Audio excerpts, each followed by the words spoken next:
Let's close out the show Let's with a winner. do it. With a winner. All right. Let me pull this fella off of here. All Big right. breaths. Let me get ready.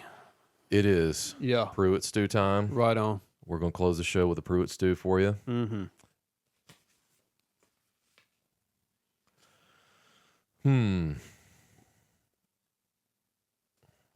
All right. Taking a lot of time over there, Chief. Taking a lot of time. I'm on the second card. Okay. This kind of ties into. I think you've sprinkled a little bit of this into this show, and maybe the last episode or two. The push for plain and beige: building the emasculated male. Yeah, that's right. That is right. Absolutely. 1, 2, 3. Dig that. Yeah, I know I used that one on the last episode, but I did it again. Yeah, this whole movement of like just frumpy guy clothes, not meant to stand out in any way. Everything is beige. Everything's just like very muted tones. Mm-hmm. No personality to it. The models that they're wearing's got, the sleeve is like 4 times bigger than the tiny arm that's coming out of it. Like, I ain't saying you got to be a bro. I ain't saying you got to be super masculine with a cigar hanging out of your mouth, pounding beer, but damn, like, come on. Well, it just seems Quit like wearing them beige shirts. They're just like, I don't know.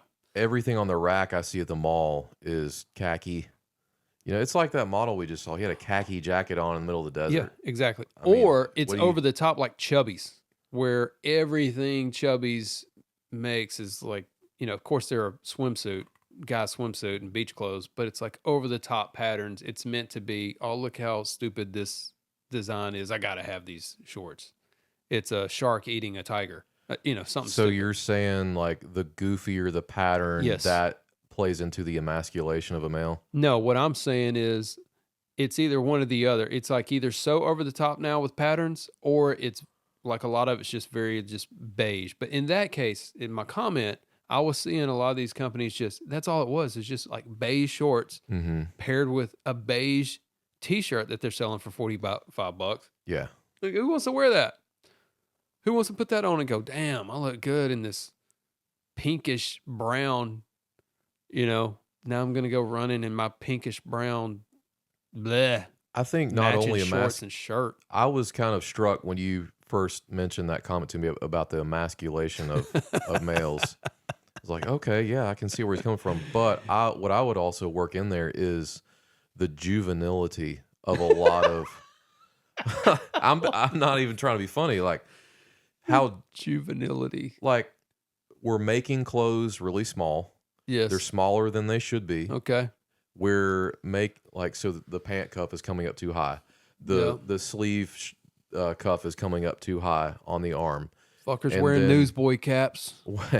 Not that, but you've got patterns like the horizontal, that kind of sailor t-shirt look. Yep. Right, with either the navy. That model previously had a beige jacket, sailor striped shirt. Right. So you had the khaki jacket over a beige striped shirt. Yeah. I mean, I get what you're saying, but a lot of these patterns are from like, I think that pattern, that stripe was kind of like a nautical thing. It is, yeah.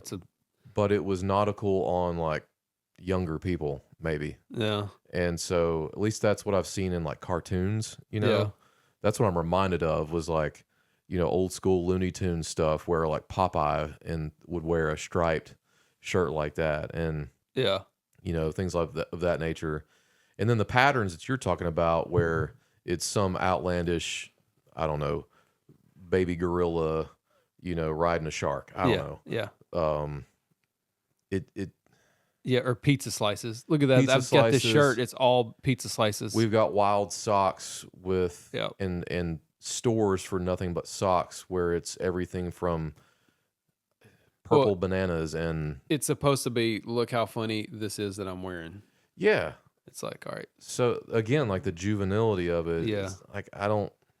Yeah. As far as the beige thing, I just feel like there's this push to like the. I don't think there's this. Maybe there's not a real thing. Nobody's actually thinking this, but it seems like a lot of the men that you see modeling, it's trying to be as least bold as possible. Like non-threatening. Like everything they're dressing the guy, he is supposed to come off as the most meek and non-threatening dude that you will encounter. And that's kind of what they are trying to achieve with the fit of the clothes and the color. Look at the complete opposite end of the spectrum. Affliction. Yeah.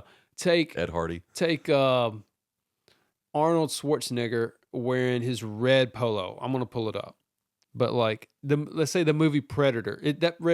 Him wearing the red polo like is kind of famous now for pulling off the red polo. Huh. But dude's just jacked. He's got this red polo on.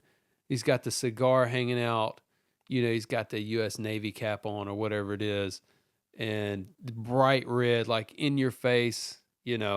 And it's like the opposite of that. We're gonna blend into our background, into our beige walls with this beige tan shirt, and we're gonna pair it with these beige pants. Nothing about me is gonna stand out.